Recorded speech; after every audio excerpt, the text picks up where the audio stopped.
तो स्टूडेंट्स, अब हम बात करते हैं हमारे लैंग्वेज सेक्शन, जिसके अंदर हम बात करेंगे इंग्लिश लैंग्वेज के बारे में। जैसा कि हमने हमारी स्ट्रेटजी में बताया है कि हम सबसे पहले जो पैसेज होते हैं उनके क्वेश्चंस को पहले पढ़ेंगे, ताकि उस पैसेज के बारे में काफ़ी आइडिया आ जाए कि कहाँ पर आपको ज़्यादा फोकस करना है। ठीक है, फिर उसके बाद में हम क्या करेंगे कि उस क्वेश्चन से रिलेटेड कौन सी लाइन ज़्यादा मैच कर रही है, तो उसको हम अच्छे से डिटेल में स्टडी करके, ताकि हमारा जो टाइम है वो कंज्यूम ज़्यादा ना हो। ठीक है, जैसा कि हमने सबने डिस्कस कर लिया। एक बार फिर भी थोड़ा बहुत लेआउट में आपको बता देता हूँ इसके बारे में। तो लैंग्वेज के अंदर आपके क्या रहेंगे बेटा? 4 पैसेज रहेंगे। ठीक है, 4 पैसेज रहेंगे। हर पैसेज में 5 क्वेश्चन रहेंगे और हर क्वेश्चन में 4 ऑप्शन रहेंगे। उसमें से किसी एक राइट जो है उसको सेलेक्ट करना है। वही सब यहाँ पर लिखा है। तो बात करते हैं हम सेक्शन नंबर 3, जो कि क्या है? Language test. ठीक है, अब इस लैंग्वेज टेस्ट के अंदर क्या होगा कि क्या लिखा है, क्या क्या डायरेक्शंस दे रखी है? There are 4 passage in this section. इस सेक्शन के अंदर कितने पैसेज होंगे? 4। Each passage is followed by, और हर पैसेज के अंदर 5 क्वेश्चंस रहेंगे। रीड ईच पैसेज केयरफुली, हर पैसेज को आपको अच्छे से पढ़ना है। तो इसमें ज़्यादा टाइम कंज्यूम ना हो, इसलिए हम पहले क्वेश्चंस को देख लेंगे, क्योंकि हमें ये जो टाइम है वो मैथमेटिक्स के लिए बचाना है। ठीक है, and answer the question that follows, और उन क्वेश्चंस का आंसर देना है जो उसके नीचे लिखे रहेंगे। ठीक है, अब फिर क्या कह रहा है? For each question, her question के आगे 4 प्रोबेबल आंसर होंगे। ठीक है, 5 क्वेश्चन होंगे और हर किसी के आगे 4 जो है आंसर रहेंगे कि इनमें से कोई एक होगा 4 में से। ठीक है, only 1 out of these is correct. इन चारों में से क्या करना है? सिर्फ एक पे ही आपको क्या करना है? OMR शीट में उसको एंड सर्कल करना है, मतलब उसको कंप्लीटली इस तरीके से फिल करना है उस सर्कल को। ठीक है, ज्यादातर बच्चे क्या करते हैं? 2 भर देते, 3 भरते हैं। जैसा कि हमने स्ट्रेटेजी में डिस्कस किया, वैसा हमें नहीं करना है, सिर्फ एक को ही फिलअप करना है, और यही क्वेश्चन आपको वहां पर इस तरह से मिलता है। चूज द करेक्ट आंसर, आपको करेक्ट आंसर चूज करना है। डार्कन द सर्कल, और सर्कल को क्या करना है? डार्क करना है in the OMR answer sheet. तो ये हो गया बेसिक इंट्रोडक्शन। ठीक है, और जो आंसर होगा, बच्चे क्या कर देते हैं क्वेश्चन पेपर में, तो उनको लगा इसका C होगा, और OMR शीट में उसने क्या भर दिया? गलती से B। फिर वो चेंज नहीं होता है, आपको सही आते हुए भी गलत हो गया। तो बस थोड़ा वापस इंट्रोडक्शन बता दिया स्ट्रेटजी का, किस तरीके से आपको अटेम्प्ट करना है। चलिए बात करते हैं हम हमारे पैसेज नंबर 1 के बारे में। तो ये आपका फर्स्ट पैसेज है। अब इस फर्स्ट पैसेज को मैं बाद में पढ़ूंगा, पहले आपको क्या करना है? पहला क्वेश्चन पढ़ लो, इससे रिलेटेड जो पहला क्वेश्चन उसको पढ़ लो। तो जहां पर वो टॉपिक आएगा तो आपका ऑटोमेटिक सिलेक्ट हो जाएगा। और ध्यान रखना, ऐसे नहीं बीच बीच में पढ़ रहे हो, पढ़ना आपको स्टार्टिंग से ही है, पढ़ना आपको स्टार्टिंग से ही है पैसेज। लेकिन पैसेज से पहले जो फर्स्ट क्वेश्चन है उसको आप जरूर पढ़िएगा। तो फर्स्ट क्वेश्चन आपको यहाँ पर क्या दिखाई दे रहा है? इस फर्स्ट क्वेश्चन में वो आपसे कह रहा है, people use to come to India. लोग क्या कहाँ आते थे? इंडिया में आते थे। क्यों आते थे? टू गेट एजुकेशन, एजुकेशन के लिए, टू टीच, पढ़ाने के लिए, टू एंजॉय, मतलब एंजॉय करने के लिए, और टू सेल गुड्स, और सामान बेचने के लिए। हमें नहीं पता इसका क्या है, हम अभी ऊपर पैसेज पढ़ेंगे तो हमें फटाक से इसका आइडिया आ जाएगा। ठीक है, अब बात करते हैं पैसेज की। India's civilization is one of the oldest civilization. Bharat की जो सभ्यता है वो पुरानी सभ्यताओं में से एक है। ठीक है, सभ्यता मतलब जहां पर लोग साथ में रहते हैं। तो इंडिया में काफी टाइम से यहाँ पर सभ्यता है, जन्मी हुई है, पनप रही है in the world. Being a centre of learning, क्योंकि आपको पता होगा कि भारत में पहले कई विश्वविद्यालय हुआ करते थे। जब लोग गुफाओं में रहते थे उस समय में भी भारत में विश्वविद्यालय हुआ करते थे। नालंदा विश्वविद्यालय, तक्षशिला विश्वविद्यालय, कई चीजें हुआ करती थी। तो लोग नॉलेज गेन करने के लिए इंडिया आते थे। लोग संस्कृत सीखते थे ताकि वो, क्योंकि यहाँ पर सिर्फ जो है संस्कृत में ही सिखाया जाता था। ठीक है बच्चों, people from many countries used to come to the great gurus. ठीक है, और कई कंट्रियों से हमारे भारत के जो ग्रेट गुरुज है, महान गुरु है, उनके पास आते थे। किस लिए आते थे? Here to get education. किस लिए आते थे? एजुकेशन प्राप्त करने के लिए, टू गेट एजुकेशन। तो हमें यहाँ पर देखो टू गेट एजुकेशन कहाँ मिल रहा है? ये मिल गया ना बच्चों, ए ऑप्शन क्या आएगा, टू गेट एजुकेशन। तो इसका आप क्या कर दोगे, ए। इस तरीके से, क्योंकि अब आपका ध्यान कहां पर, कौन से वर्ड पे ज्यादा फोकस करना चाहिए, वो क्वेश्चन के ऊपर डिपेंड करेगा। इसलिए क्वेश्चन एक बार जरूर देख लीजिए पैसेज पढ़ने से पहले, ठीक है। पढ़ना कंटिन्यूसली है, लेकिन हम क्या कर लेंगे, पहले एक बार क्वेश्चन को जरूर देखेंगे। बात करते हैं नेक्स्ट क्वेश्चन की, क्योंकि एक पैसेज में 5 क्वेश्चन रहते हैं। नेक्स्ट क्वेश्चन क्या है, India was the centre of learning because, India जो है सेंटर ऑफ लर्निंग क्यों था, क्या कारण था कि लोग इंडिया आते थे एजुकेशन करने, गेन करने के लिए। अब इसमें ऑप्शन क्या है, it was a central place, के वर्ल्ड के सेंटर में, ठीक है, ये तो कोई ऑप्शन मुझे दिखा नहीं। Its civilization was ancient, civilization तो और भी कई लोगों की थी, ये one of the oldest civilization था, कई ओल्डेस्ट सिविलाइजेशन में से एक था, लेकिन खाली यही रीजन नहीं था कि वो सिर्फ इंडिया आते थे। और देखते हैं, there were great gurus here, ये थोड़ा लग रहा है, ठीक है। There were highly skilled artisans here, highly skilled artisans का ऐसा कुछ मुझे दिखा नहीं, आगे दिख जाए पता नहीं, लेकिन मेरे हिसाब से अभी मेरे को इसका ऑप्शन क्या लग रहा है, बी लग रहा है, क्योंकि हमने यहां पर पढ़ा था people from many countries used to कम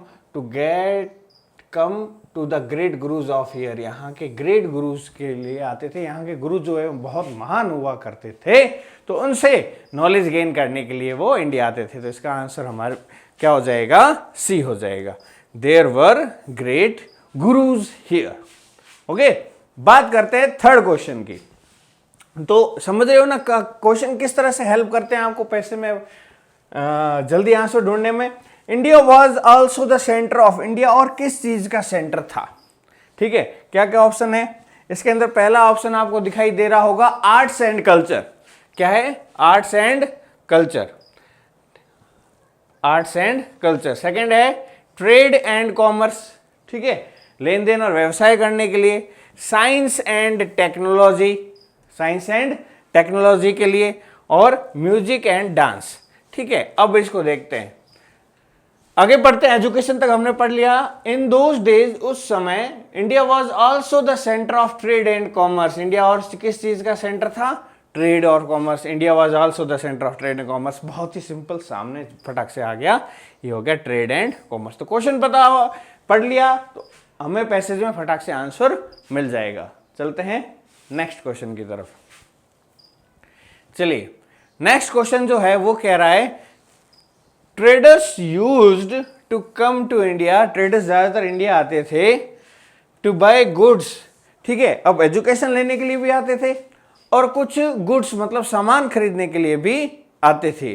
तो वो सामान खरीदने के लिए इंडिया क्यों आते, इंडिया के सामान में ऐसी क्या खास बात थी कि जो इंडिया में सामान लेने भी लोग आते थे, ठीक है। तो यहां तक हमने पढ़ लिया ट्रेड एंड कॉमर्स तक। फिर क्या कह रहा है, Indian goods were famous world wide, यहां पर कहीं फेमस है, फेमस है इसमें लिखा है, वर एक्सपेंसिव, वर यूजफुल, वर चीप, सस्ते, सस्ते नहीं थे, ठीक है। मेन इसमें क्या बताया है, वर फेमस, तो हमें मिल गया ये आंसर हमारा। इतना सिंपल है पैसेज, बस पढ़ो, उसके रिलेटेड आंसर ढूंढो और आपको वहां पर क्या कर दो, टिक कर दो, खत्म। समझ गए बेटा, इतना ही। अब बात करते हैं नेक्स्ट क्वेश्चन, क्वेश्चन नंबर 65 की। तो क्या है क्वेश्चन नंबर 65, जो क्वेश्चन नंबर 65 है,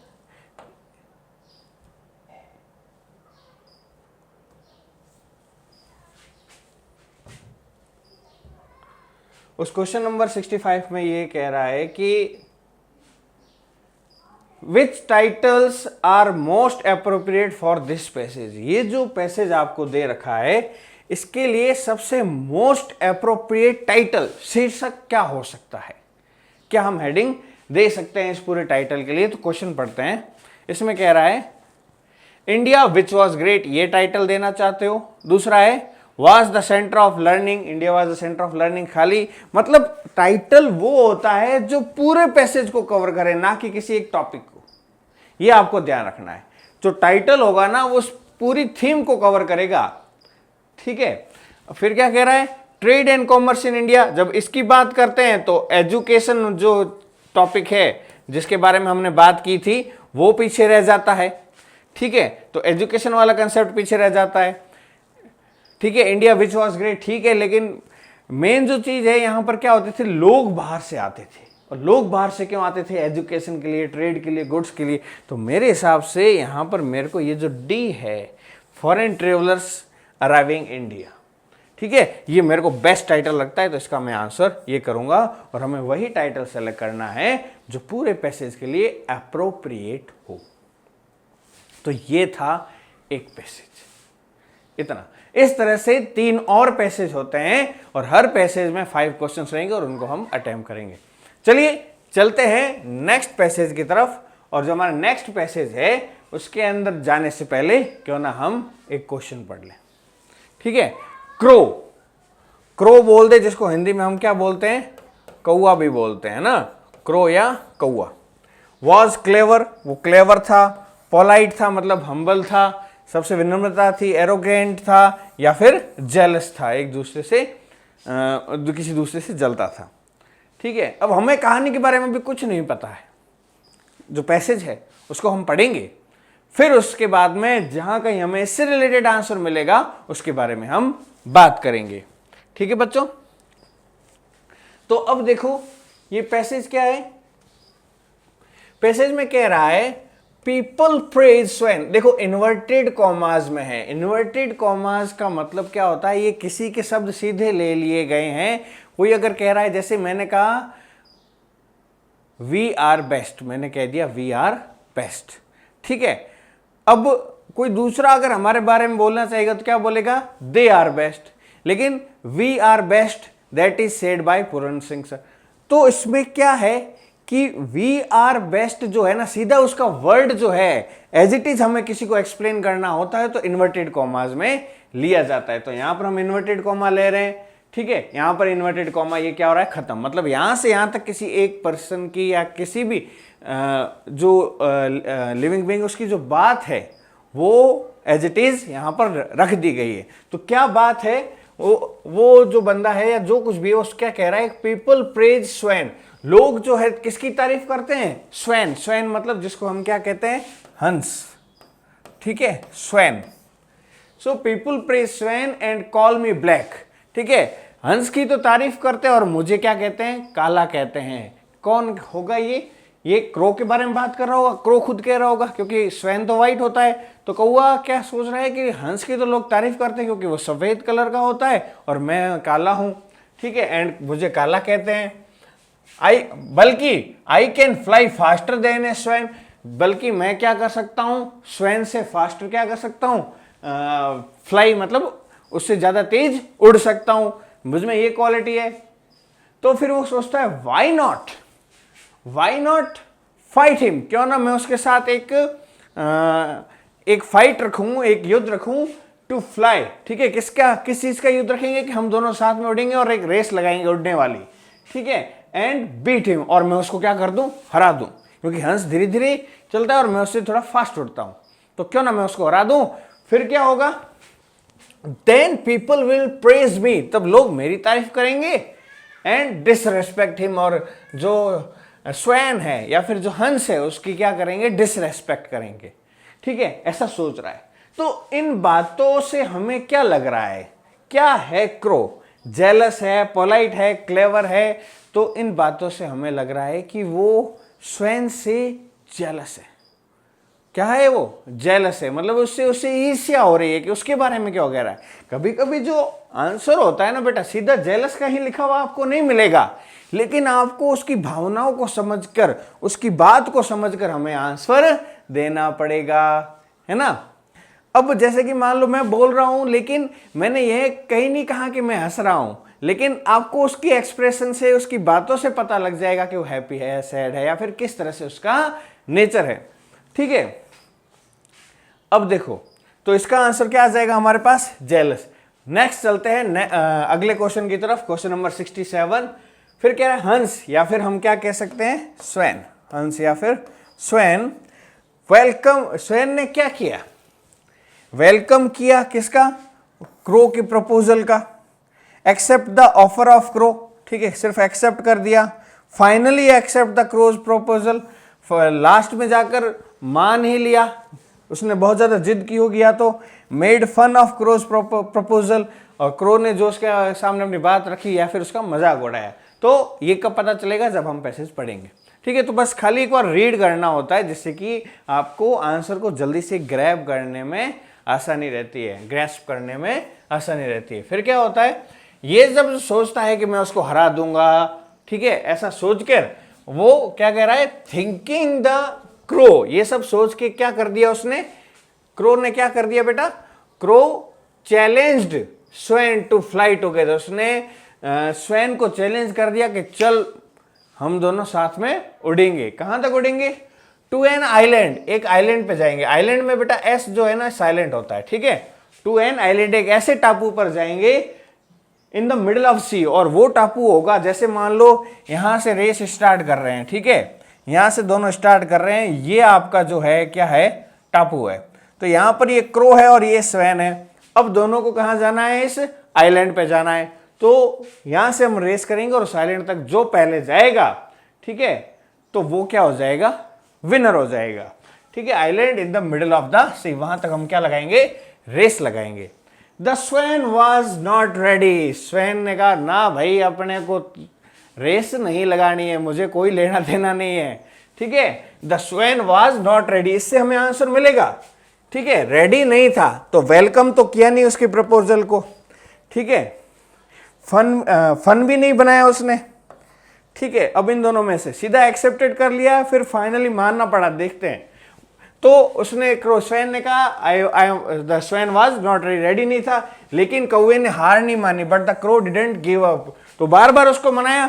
तो क्या कर रहा है बेचारा, both of them start flying, फिर जाकर कहीं जाकर दोनों ने स्टार्ट फ्लाइंग किया, तो मतलब finally accept the crow's proposal. ठीक है, लास्ट में जाकर उसने उसकी बात को मान लिया, तो क्या हो जाएगा, सी, है ना। लगभग सेम ही लग रहे हैं, लेकिन उस पैसेज को हमें समझना पड़ेगा, आखिर कहना क्या चाह रहा है वो कहां से क्वेश्चन पूछ रहा है, किस तरह से पूछ रहा है। देखो, इसमें कहीं पर भी ये वर्ड लिखे हुए नहीं आ रहे हैं, लेकिन हमें उसकी भावनाओं को समझना पड़ेगा।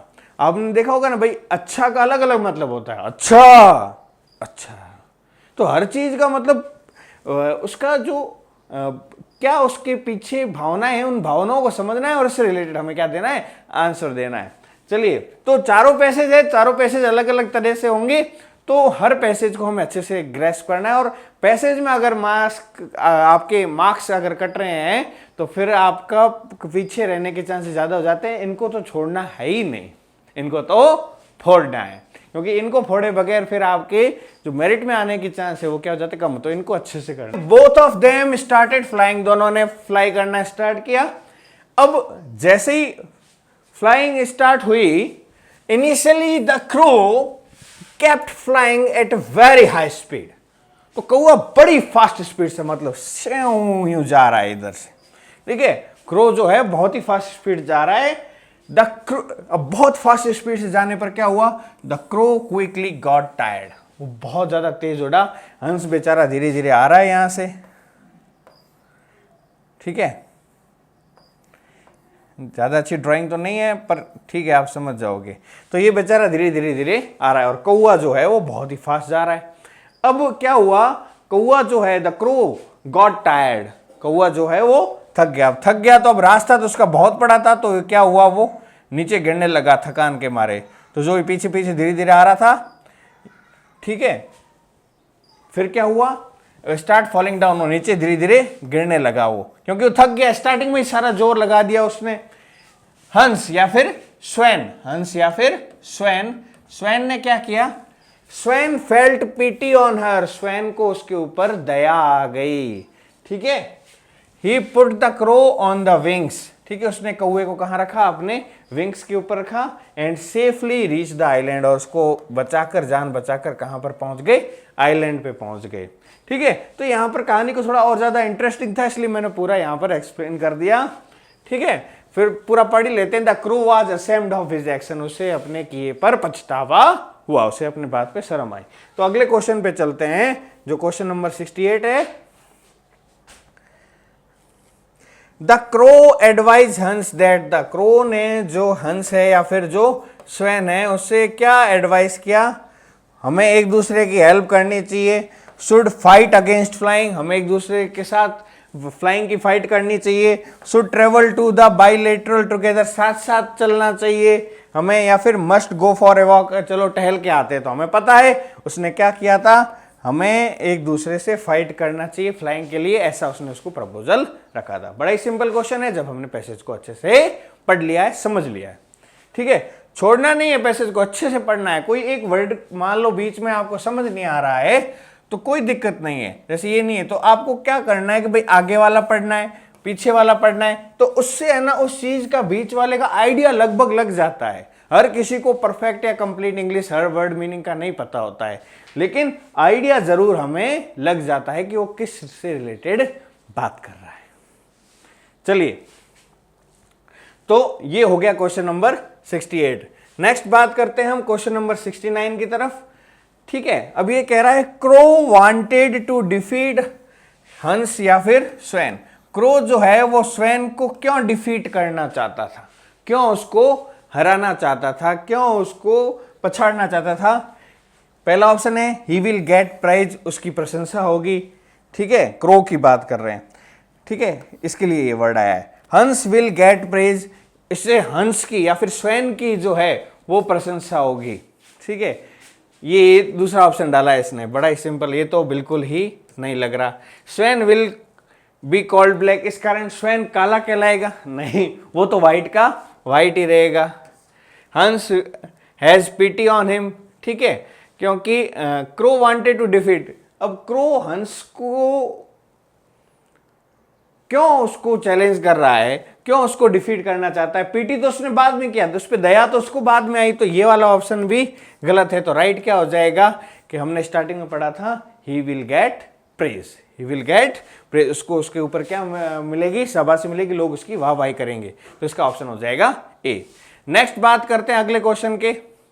अनलाइक द क्रो, क्रो के व्यवहार के विपक्ष, उसके उल्टा, the swan flu at its normal, जो स्वैन था वो नॉर्मल स्पीड से अपने जा रहा था। बिकॉज वो इतना स्लो क्यों जा रहा था, ठीक है, जो स्वैन था वो फास्ट क्यों नहीं जा रहा था, और जो क्रो था वो फास्ट जा रहा था, तो स्वैन फास्ट क्यों नहीं जा रहा था, ये पूछ रहा है। बिकॉज वो क्या कह रहा है, it was afraid of crow, कि स्वैन जो है, जो हंस जो है वो कौवे से डरा हुआ था, नहीं, बिल्कुल नहीं। वॉज प्राउड ऑफ हिमसेल्फ, उससे अपने आप पे बहुत गर्व था, ऐसा भी उसका नेचर नहीं था। ठीक है, was not confident about the result, उसे पता नहीं था कि क्या होगा क्या नहीं होगा। ठीक है, ट्रस्टेड माई सेल्फ, मतलब उसको खुद के ऊपर विश्वास था कि वो वहां पर पहुंच जाएगा। तो इसका करेक्ट आंसर क्या लग रहा है हमें, ट्रस्टेड माई सेल्फ। जो आंसर से ज्यादा बेस्ट रिलेटेड हो वही हमें सिलेक्ट करना है। सो ये था सेकेंड पैसेज। तो अब हम बात करते हैं पैसेज नंबर 3 के बारे में। तो जो पैसेज नंबर 3 है उसको स्टार्टिंग करने से पहले हम इसके क्वेश्चंस को स्टडी कर लेते हैं। इस क्वेश्चन में क्या कह रहा है, you see many changes around you, आपने आपके खुद के आसपास कई सारे चेंजेस देखे होंगे, कुछ ना कुछ आपके चेंज आए होंगे, आपके आसपास कुछ ना कुछ परिवर्तन आए होंगे। ठीक है, this sentence means around you, यहां पर अराउंड यू का मतलब क्या है, अराउंड यू यहां पर क्या शो करना चाहता है। ठीक है, अराउंड यू का मतलब सिर्फ घर से है, या फिर प्लेग्राउंड से है, या फिर स्कूल से है, या फिर ऑल प्लेसेस। तो इसके बारे में कब पता चलेगा, जब हम पैसेज पढ़ेंगे। तो अब हम आते हैं पैसेज पे। तो पैसेज पढ़ना जरूरी है, पर ध्यान कहां देना है वो हमें अराउंड यू पे देना है कि अराउंड यू का क्या मतलब निकलता है। हर चीज का अलग अलग जगह पर अलग अलग अर्थ निकलता है। चलिए पढ़ते हैं। You see many changes happening around you, आपने अपने आसपास कई सारे चेंजेस देखे होंगे। ठीक है, फ्रॉम मॉर्निंग टू नाइट, सुबह से लेके रात तक। क्या क्या देखा इसमें, you see these changes at home, आपने ये चेंजेस कहां कहां पर देखे होंगे, एट होम घर पे देखे होंगे, स्कूल में देखे होंगे, प्लेग्राउंड पे देखे होंगे, और एनी अदर प्लेसेस। तो ये चेंजेस कहीं पर भी हो सकते हैं, होम, स्कूल, प्लेग्राउंड और एनी अदर प्लेसेस। तो सिर्फ होम हो, सिर्फ प्लेग्राउंड हो, सिर्फ स्कूल हो, ऐसा नहीं। तो ये बहुत सारे प्लेसेस हो गए, तो ऑल प्लेसेस। तो आपने आसपास सभी जगहों पर ये चेंजेस देखे होंगे, तो इसका क्या आ जाएगा, ऑल प्लेसेस। ठीक है, तो ये इसका करेक्ट आंसर हो जाएगा। वापस पढ़ते हैं, you see many changes happening all around you, आपके आसपास कई चेंजेस आपने देखे होंगे, परिवर्तन कुछ ना कुछ होता रहता है फ्रॉम मॉर्निंग टू नाइट, सुबह से लेके रात तक। You see these changes at home, आपने स्कूल में कोई चेंजेस देखे होंगे, घर में देखे होंगे, आपके खेल के मैदान में, प्लेग्राउंड में कुछ ना कुछ बदलता रहता है, और किसी दूसरी जगह पर, तो इसमें क्या हो जाएगा ऑल प्लेसेस। ठीक है, नेक्स्ट क्वेश्चन की तरफ चलते हैं। वो कह रहा है these changes mentioned in this passage do not include such factors. ठीक है, ये जो आपको पैसेज दे रखा है इसमें जो चेंजेस आ रहे हैं इनमें से किस फैक्टर को, ठीक है, नॉट, ये नॉट वर्ड अच्छे से देखना, डू नॉट इंक्लूड, बाकी तीन तो इंक्लूड होंगे, एक ऐसा देगा जो इंक्लूड नहीं होगा, तो उसके लिए हमें पैसेज पढ़ना पड़ेगा। चलिए पढ़ते हैं। तो हमने देख लिया था कि चेंजेस कहाँ कहाँ पर देखते हैं हम, घर पे देखते हैं, स्कूल में देखते हैं, प्लेग्राउंड पे देखते हैं, फिर दूसरी जगह पर देखते हैं। फॉर एग्जाम्पल हम क्या क्या चेंजेस देखते हैं, when you see some such changes, जब आप ऐसे कुछ चेंजेस देखते हैं, कैसे, like sudden changes in weather, अचानक बारिश आ गई, तूफान आ गया, ये क्या है, एक चेंज है। ठीक है, रेन, ठीक है, रेन आ गई, अचानक वेदर में क्या आ गया, चेंज आ गया, रेन आ गई। और क्या देख लिया, फ्लावरिंग ऑफ प्लांट्स, कह रहे यार कल तो यहाँ पर गार्डन में, प्लेग्राउंड में फूल था ही नहीं, इस प्लांट पे आज फूल आ गया, तो ये चेंज हुआ कि नहीं हुआ, उसके अंदर चेंज आया। स्प्राउटिंग ऑफ सीड्स, ठीक है, जो बीज है, बीज में से फिर वो पौधा निकलता है, या फिर ठीक है वो बाहर की तरफ स्टेम निकलती है, उसको स्प्राउटिंग ऑफ सीड्स कहते हैं। आपने देखा होगा चने भिगो के रखते हैं, सुबह तक उसमें से क्या निकल जाते हैं, स्प्राउटिंग होने लग जाती है उनकी।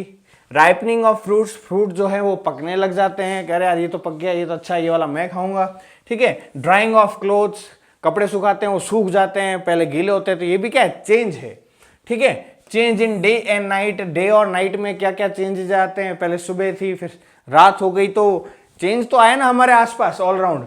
मेल्टिंग ऑफ स्नो, बर्फ का पिघलना। ठीक है, वाटर स्टीम, ठीक है, वाटर जो है पानी को गर्म करते हैं उससे उसकी भाप बन जाती है, पानी गायब होता रहता है और धीरे धीरे उसकी वेपर बनती जाती है, तो ये भी क्या है, एक चेंज है। बर्निंग ऑफ फ्यूल, फ्यूल कुछ भी हो सकता है, जैसे पेट्रोल है, वुड है, कोल है, तो ये सब बर्न होते हैं और वो अपने आप को कन्वर्ट कर देते हैं। कुकिंग राइस, कुकिंग राइस में क्या होता है, पहले चावल कड़क कड़क होता है, जब कुक कर लेते हो बहुत ही सॉफ्ट सॉफ्ट हो जाता है।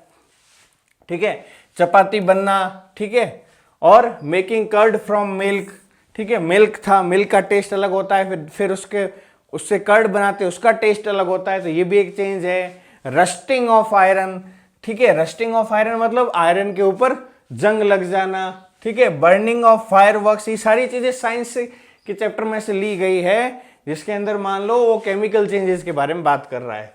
ठीक है, फायरवर्क्स मतलब फटाके वगैरह जलना, ठीक है, क्रैकर्स भी बोलते हैं। Changes can also cause different types of repatriation of object, मतलब उनके अंदर परिवर्तन आ जाता है ऑब्जेक्ट्स के अंदर, उसके अंदर जो उनकी गुणवत्ता है वो उसमें परिवर्तन आ जाता है, उनकी क्वालिटी चेंज हो जाती है। Repatriation of objects such as change in, जैसे कि उनके अंदर क्या परिवर्तन आ जाते हैं चीजों के अंदर, वो पहले चेंजेस हो गए, अब ऑब्जेक्ट्स के बारे में बात कर रहे हैं। ऑब्जेक्ट्स के अंदर क्या क्या चेंज आ सकते हैं, एक तो पोजीशन, अब देखो पोजीशन एंड शेप, हाँ ये वाले चेंजेस की बात हो रखी है। ठीक है, फिर साइज एंड कलर, ठीक है, इसकी भी बात हो रखी है। फिर कंडीशन एंड टेम्परेचर, इससे रिलेटेड कोई था नहीं। ठीक है, टेक्सचर एंड कंपोजिशन, तो देखो टेक्सचर एंड कंपोजिशन से रिलेटेड मिलता जुलता है, कंपोजिशन से मिलता जुलता वर्ड है स्ट्रक्चर, उसकी कंपोजिशन क्या है, उसकी स्ट्रक्चर क्या है। और जो टेक्सचर है, टेक्सचर से रिलेटेड वर्ड क्या है, डिजाइन है, कि उसकी डिजाइन कैसी है। तो ये दोनों वर्ड जो है ना एक दूसरे के क्या है, सिनोनिम्स है। तो एक तरह से ये ग्रामर का पार्ट हो गया ना, कि भाई सिनोनिम सीधा नहीं पूछा, इससे अंदर क्या कर दिया उसने, इंक्लूड कर दिया कि हाँ टेक्सचर मतलब उसकी डिजाइन कैसी है, और कंपोजिशन का मतलब है कि उसकी स्ट्रक्चर कैसी है, डिजाइन एंड स्ट्रक्चर। लास्ट बात कर रहा है प्राइस एंड वैल्यू, उसकी पैसे क्या है, उसकी वैल्यू क्या है, उसके बारे में उसने कोई बात नहीं की है। तो किस चीज को इंक्लूड नहीं किया है, उसने प्राइस एंड वैल्यूज को इंक्लूड नहीं किया है, तो इसका आंसर क्या हो जाएगा, डी हो जाएगा। तो क्वेश्चन को समझना है और क्वेश्चन से रिलेटेड कहां पर क्या आंसर हो सकता है, कैसे मिलेगा, उसको अच्छे से रीड करके हमें आंसर देना है। बढ़ते हैं नेक्स्ट क्वेश्चन की तरफ, क्वेश्चन नंबर 73।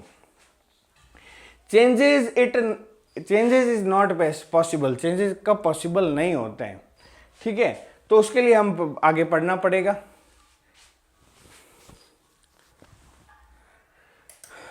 सो ये सब हमने पढ़ लिया। फिर क्या, there is always some reason for a change. ठीक है, हर चेंज के पीछे क्या होता है, कोई ना कोई रीजन होता है। अब ये हमने लास्ट लाइन बची थी पढ़ ली। अभी इसके रिलेटेड क्या क्वेश्चन आ रहा है, change is not possible. Change कब तक पॉसिबल नहीं है, किसी चीज में चेंज कब तक पॉसिबल नहीं है, इफ इट इज एक्सीडेंटल, कि ये जब एक्सीडेंटल हो जाता है तब उसके अंदर, मतलब अचानक ही हो जाता है कोई चीज तो उसके अंदर चेंज पॉसिबल नहीं है, ऐसा थोड़े ना होता है। ठीक है, इसमें जो रीजन वर्ड है ना वो देखो, until a payment has been made for it. नहीं, पेमेंट का जरूरी थोड़ी है, बारिश के लिए क्या पेमेंट करनी पड़ती है, until there is a reason. तो साइंस जो है ना, रीजन फैक्ट उसके ऊपर बात करती है। उसने भी यहाँ पर क्या वर्ड लिया है, रीजन, यहाँ पर भी रीजन, यहाँ पर reason, until it is demanded. पर जो बेस्ट, जो अप्रोप्रिएट आंसर रहेगा कि जब तक किसी चीज के पीछे कोई चेंज आ रहा है तो उसके पीछे कोई ना कोई कारण है। आयरन के ऊपर रस्ट लग रही है तो मतलब उसकी कोई केमिकल रिएक्शन हो रही है, हर चीज का क्या है, रीजन है, और साइंस रीजन के ऊपर ही बेस्ड है। तो इसका क्या हो जाएगा, unless there is a reason, जब तक कोई इसके ऊपर रीजन ना हो तब तक कोई चेंज इज नॉट पॉसिबल, किसी चीज में परिवर्तन नहीं आ सकता। आप में और मुझ में क्यों परिवर्तन आएगा, कोई ना कोई रीजन होगा ना, तब हम क्या करेंगे, अपने आप को चेंज करेंगे। नेक्स्ट क्वेश्चन की तरफ चलते हैं। विच of the changes occurring around you is not mentioned below. आपके आसपास जो चेंजेस होते हैं, ठीक है, इनमें से कौन सी चीज जो है हमने इसमें नहीं दी। तो हमने जो पढ़ा है उससे रिलेटेड हम देख लेंगे कि वापस पढ़ लेते हैं। विच of the changes occurring around अस, हमारे आसपास ऐसा कौन सा जो चेंजेस होते तो हैं लेकिन इसमें मेंशन नहीं है, इसके अंदर मेंशन नहीं, बिलो नहीं, इसमें अबो होना चाहिए, ऊपर की तरफ नहीं बताया गया है। तो मेटल रस्ट, बिल्कुल हम मेटल रस्ट के बारे में बात की यहां पर, जैसे कि हमने आयरन रस्ट के बारे में बात की थी। ठीक है, रस्टिंग ऑफ आयरन। अब आयरन क्या है, आयरन आपका मेटल है, आयरन आपका क्या है, एक मेटल है, धातु है। ठीक है, तो रस्ट और रस्ट वर्ड तो याद रहेगा ना, ये पता नहीं रहता है कि आयरन धातु है, रस्ट तो मिल ही जाएगा आपको। रिवर का पाथ, अब रिवर के पाथ से रिलेटेड तो कोई बात हुई नहीं, ये आंसर मेरे को लग रहा है। और क्या कह रहा है, स्टीम वाटर, हाँ बात हुई थी, ये रहा स्टीम वाला, वो रहा वाटर। और क्या, कुकिंग फूड, हुई थी कुकिंग फूड, क्या किया था कुक हमने, कुकिंग राइस किया था, राइस फूड ही है, चपाती है। ठीक है, तो ये क्या है, इससे रिलेटेड वर्ड है, एज इट इज नहीं देगा वो, लेकिन लगभग उससे मिलता जुलता देगा। ठीक है, तो हमने इसमें रिवर का जो पाथ चेंज हो रहा है उससे रिलेटेड कोई बात नहीं की, तो इसका क्या आंसर हो जाएगा, B, because which of the change occurring around us is not mention. हमारे आसपास तो ये हो रहा है, अकरिंग हो रहा है, पाया जा रहा है, लेकिन इसके अंदर कहीं मेंशन नहीं है। तो जब मेंशन नहीं है तो इसका आंसर ये हो जाएगा। बढ़ते हैं नेक्स्ट क्वेश्चन की तरफ, question number 75। Which title is most appropriate for this passage. ये जो पैसेज दे रहा है इसके लिए सबसे बेस्ट अप्रोप्रिएट कौन सा टाइटल होगा। तो हमने पढ़ा ये चेंजेस के बारे में बात कर रहा है, क्या कह रहा है, due to changes happening around us, पूरे टॉपिक को कवर होना चाहिए। Alternation of shape of objects, ये नहीं लग रहा क्योंकि शेप साइज वगैरह जो है वो पर्टिकुलर इस टॉपिक पे आ रहा है, चेंजेस पे बात नहीं कर रहा। डिफरेंट टाइप्स ऑफ अल्टरनेशन, अलग अलग टाइप के जो अल्टरनेशन है उसके बारे में बात कर रहा है, तो ये भी इसका नहीं होगा। तो हमारे पास क्या होगा, changes happening around us, due to change नहीं लग रहा है, ज़्यादा बेस्ट कौन सा है ये। तो दो ऑप्शन एक जैसे लग रहे हैं, लेकिन ज़्यादा बेस्ट, ज़्यादा सटीक, ज़्यादा इस कंडीशन पे सेट होने वाला जो होगा वो हमको सेलेक्ट करना है। ठीक है बच्चों, तो ये हो गया 75। नेक्स्ट बात करते हैं अगले पैसेज की, तो उसके अंदर भी कितने रहेंगे, 5 क्वेश्चंस रहेंगे, और उस क्वेश्चंस को पहले पढ़ लेंगे, पहले वाले क्वेश्चन को, फिर उसके बाद में उससे रिलेटेड इस पैसेज को हम स्टडी करेंगे। तो क्या है ये क्वेश्चन, क्या है, अराउंड 2000 ईयर्स अगो, आज से 2000 साल पहले, पास्ट में, the Romans came to Malabar coast. आज से 2000 साल पहले रोमन जो है वो मालाबार कोस्ट, हमारे इंडिया के जो साउथ में मालाबार रीजन है वहां पर आए थे आज से 2000 पहले रोमवासी। किस लिए आए थे, इन सर्च ऑफ गोल्ड, गोल्ड के लिए आए थे, इन सर्च ऑफ शिप ट्रेड, ठीक है, शिप्स के साथ, बड़े बड़े जहाजों के साथ ट्रेड करने के लिए आए थे, ठीक है, या खुद शिप्स के सर्च के लिए आए थे, इन सर्च ऑफ किंग्स मतलब राजाओं के लिए, राजाओं को सर्च करने, राजाओं को ढूंढने के लिए आए थे। तो अभी हमें इसके बारे में कुछ पता ही नहीं है, तो हम इसके अंदर से कुछ तुक्का नहीं लगा सकते, तो हमें पैसेज को पढ़ना पड़ेगा। पर ये हमें ध्यान रखना है किस लिए आए थे, इस बात को हमें बिल्कुल फोकस करना है अच्छे से। चलिए पढ़ते हैं। About 2000 years ago the ships of Rome came, Rome से शिप्स आई थी, देख कितना घुमाते हैं। The ships of Rome came to Malabar coast, Malabar coast में शिप्स आई थी, and the east coast of Tamil Nadu and the east coast of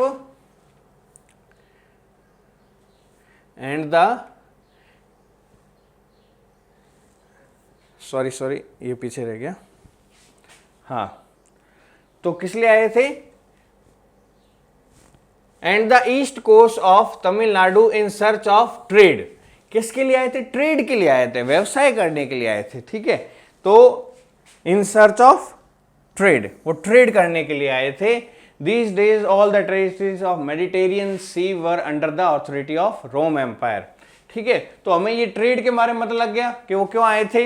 the ships of Rome came to the Malabar coast, Malabar coast में आई थी, and the east coast of Tamil Nadu in search of trade, तो ships लेके आए थे।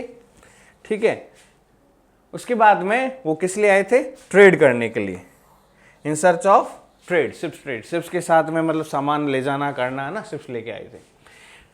These days, all the tourists of Mediterranean Sea were under the authority, वो जितने भी आपके वो मेडिटेरियन सी था वो किसके अथॉरिटी, किसके अंडर आते थे? रोमन एम्पायर या रोम एम्पायर के अंदर आते थे। There was a great demand for luxury, और रोमन एम्पायर में लग्जरी की जो चीज़ें होती थी उनकी बहुत ज़्यादा डिमांड थी। लग्जरी मतलब जिसमें कंफर्टेबल हो, बहुत सारी मतलब महंगी महंगी चीज़ें हो। For luxury items found in India. ठीक है, तो जो रोम का जो मार्केट था, in the market of Rome, Rome के मार्केट के अंदर किस चीज़ की ज़्यादा डिमांड थी? कि इंडिया की जो लग्जरी आइटम है ना, उनकी बहुत ज़्यादा डिमांड थी। तो उनको वो सप्लाई करने के लिए वहां पर इंडिया आना पड़ेगा और यहां से लग्जरी आइटम को रोम लेके मार्केट में देना था, इसलिए यहां पर आते थे। ठीक है, the Romans loved the chilli species. ठीक है, chilli spices, chilli spices, spices मतलब होता है मसाले, तो चिल्ली मतलब होता है मिर्च मसाले। ठीक है, तो Romans loved the chilli spices मतलब उनको मिर्च मसाले भारत के काफी पॉपुलर थे, एमडीएच वाले चाचा भी। ठीक है, क्लोथ्स, यहाँ के जो क्लोथ्स है वो भी काफ़ी पॉपुलर थे, क्योंकि इंडिया के क्लोथ्स जो है ना वो काफ़ी मतलब कलरफुल रहते थे और बहुत सॉफ्ट भी रहते थे। आप हमारे पुराने कोई भी देवी देवता वगैरह उठा के देख लो, सब मतलब आपको कलरफुल कपड़ों में ही मिलेंगे। बाकी रोमन वगैरह वहाँ के देख लोगे आपको सारे वाइट वाइट ही मिलेंगे। तो यहाँ के क्लोथ्स काफ़ी पॉपुलर थे इंडिया के। ठीक है, so found India markets the Romans loved the chilli spices, एक तो मिर्च मसाले बहुत पसंद थी और उनको क्लोथ्स बहुत पसंद थे। ठीक है, प्रीशियस जेम्स, जेम्स मतलब भारत में जो हीरे वगैरह पाए जाते थे वो भी काफ़ी बहुत ही प्रीशियस हुआ करते थे, कोहिनूर जो भी इंडिया का था। ठीक है, और यहाँ की बर्ड्स जैसे कि पिकॉक है वो लोगों को, वहाँ के लोगों को बहुत पसंद था। एनिमल्स लाइक मंकीज जो काफ़ी एंटरटेनिंग होता है वो उनको काफ़ी पसंद था। चलिए, अब यहाँ तक अगर कोई क्वेश्चन बन सकता है तो देखते हैं। Dash was under the control of empress of Rome, Rome के कंट्रोल में कौन सी जो आपके चीज थी इनमें से, बिलो में से? रेड सी उनके कंट्रोल में थी, मालाबार कोस्ट थी, अरेबियन सी थी या मेडिटेरियन सी थी? तो हमने जैसे कि यहाँ पर देखा, these days all the territories of Mediterranean sea were under the authority of Roman empire. कौन था? Mediterranean sea. तो इसका आंसर क्या हो जाएगा? डी। ठीक है, आगे बात करते हैं अगले क्वेश्चन में, question number 78। The Romans in Asian times, Asian times में जो रोमन्स हुआ करते थे उनके बारे में क्या कह रहा है? Received A lot of gold from India, India से बहुत सारा गोल्ड लेके गए। नहीं, ऐसा उन्होंने बिल्कुल नहीं किया। Welcomed many tourist from Tamil Nadu, Tamil Nadu के बहुत सारे टूरिस्ट को वेलकम किया, ऐसा तो बिल्कुल मेरे को नहीं लग रहा। Liked the luxuries found in India, India के अंदर जो लग्जरीज वगैरह चीज़ें, जो डायमंड्स जेम्स वगैरह जो उनको अच्छे लगते थे वो उनको बहुत पसंद थे। Send luxury goods to India, India को वापस बेचते थे, नहीं ये नहीं है। तो इसका करेक्ट आंसर क्या हो जाएगा? सी हो जाएगा। करेक्ट आंसर क्या हो जाएगा बच्चों? सी। उनको इंडिया की लग्जरीज बहुत ज्यादा पसंद थी। नेक्स्ट चलते हैं क्वेश्चन नंबर 79 में क्या कह रहा है? The states of south India become very rich because, वहां साउथ इंडिया के जो स्टेट्स थे वो बहुत रिच हो गए थे। क्यों हो गए थे? पढ़ते हैं, ठीक है। अब देखो यहां पर क्या लिखा है, मंकीज तक पढ़ लिया था हमने। The ships of Rome used to come to the coast of Malabar. Malabar जो कोस्ट था, कोस्ट का मतलब जो क्या होता है, समुद्र के पास वाला जो एरिया होता है ना, उसको कोस्ट कहते हैं। Malabar via Arabian Sea in the Red Sea, Red Sea के अंदर जो अरेबियन सी होता था उसके थ्रू आते थे। They went back to the Rome filling the desired cargo on their ships giving them gold in return. और मतलब वो जो सामान यहां से लेके जाते थे उसके बदले में वहां के लोगों को क्या देते थे? गोल्ड देते थे। The south Indian states become very rich with gold obtained from Rome. तो जो भारत का जो साउथ इंडिया था वो बहुत रिच हो गया क्योंकि वो उनको रोम से क्या मिल रहा था? गोल्ड मिल रहा था, ठीक है। So the states of south India become very rich. क्यों रिच हो गए थे? इसका पहला आंसर दिख रहा है, दे गॉट गोल्ड फ्रॉम रोम, ठीक है। दूसरे ऑप्शन भी एक बार चेक कर लो, चेक जरूर करने। They got diamonds from Rome, diamond नहीं मिले थे उनको। और residents there went to Rome to earn money, वहां के लोग पैसा कमाने के लिए रोम चले गए थे, ऐसा भी नहीं है। The coast line was around their state, उनके आसपास कोस्ट लाइन थी, नहीं। मेन जो रीजन था इसका क्या था कि उनको क्या मिला? गोल्ड मिला रोम से ट्रेड करने के बाद। तो ये हमें आंसर यहां से मिल गया, विद गोल्ड ऑब्टेन्ड फ्रॉम रोम, ठीक है। लास्ट जो क्वेश्चन है क्वेश्चन नंबर 80, इसके बारे में बात करते हैं। अबाउट ये कह रहा है दिस पैसेज शोज दैट, ये जो पैसेज है हमें क्या दर्शाता है? इनहेबिटेंट्स, इनहेबिटेंट्स मतलब वहां के रहने वाले लोग, ठीक है। इनहेबिटेंट्स मतलब वहां के रहने वाले लोग। Inhabitants of southern India, south India में रहने वाले जो लोग थे एंशिएंट टाइम में क्या थे, क्या करते थे, उसके बारे में 4 ऑप्शन दे रखे हैं। जो हमें बेस्ट लगेगा वो हम सेलेक्ट करेंगे। Used to trade a lot with Rome, Rome के लोगों के साथ बहुत ज्यादा ट्रेड करते थे, उनके साथ व्यवसाय रहता था, सही बात है। Used to sail ships to Rome, वहां के लोगों को शिप्स बेचते थे, ऐसा हमने इस पैसेज में नहीं पढ़ा। Rome used to sell a lot of gold, Rome used to sell a lot of gold, Rome जो है गोल्ड को सेल करता था, सेल नहीं करता था वो, उसके बदले में गोल्ड देता था, ठीक है। उसके बाद में ऑब्टेन लग्जरीज फ्रॉम रोम, मतलब ये कह रहा है कि जो तमिलनाडु जो लोग है या फिर साउथ इंडियन लोग है वो लग्जरीज लेके आते थे रोम से, तो ये भी गलत है। करेक्ट आंसर क्या हो जाएगा? Used to trade a lot with Rome, Rome के साथ बहुत ज्यादा ट्रेड करते थे, ठीक है। तो शिप्स भी नहीं बेचते थे। ये सेकंड में क्या कह रहा है? यूज्ड टू सेल शिप्स, उनको शिप्स बेचते थे। शिप्स तो वो लेके आते थे यहाँ से सामान या ले जाने के लिए, तो बड़े बड़े जो सामान ले जाने के लिए जो शिप्स के अंदर जो कार्टन बने होते हैं बड़े लकड़ी के, उनको हम कार्गो कहते हैं, ठीक है। और इसी के साथ लास्ट में आपका रफ स्पेस रहेगा जो जिसमें आप वर्क करते हो। ये आपका एक मॉडल पेपर हो गया जिसके अंदर हमने इंग्लिश के चारों जो पैसेज थे उनको अच्छे से डिस्कस किया। हम आपको ये कहना चाहते हैं कि पैसेज इनमें से कोई नहीं आएगा, ना आप जो पढ़ सकते हो उनमें से जरूरी नहीं है कोई आए। हमें पैसेज अटेम्प्ट कैसे करना है, पैसेज अटेम्प्ट कैसे करना है वो तरीका आपको यहां पर बताया जा रहा है, ठीक है बच्चों। तो ये था पैसेज के बारे में।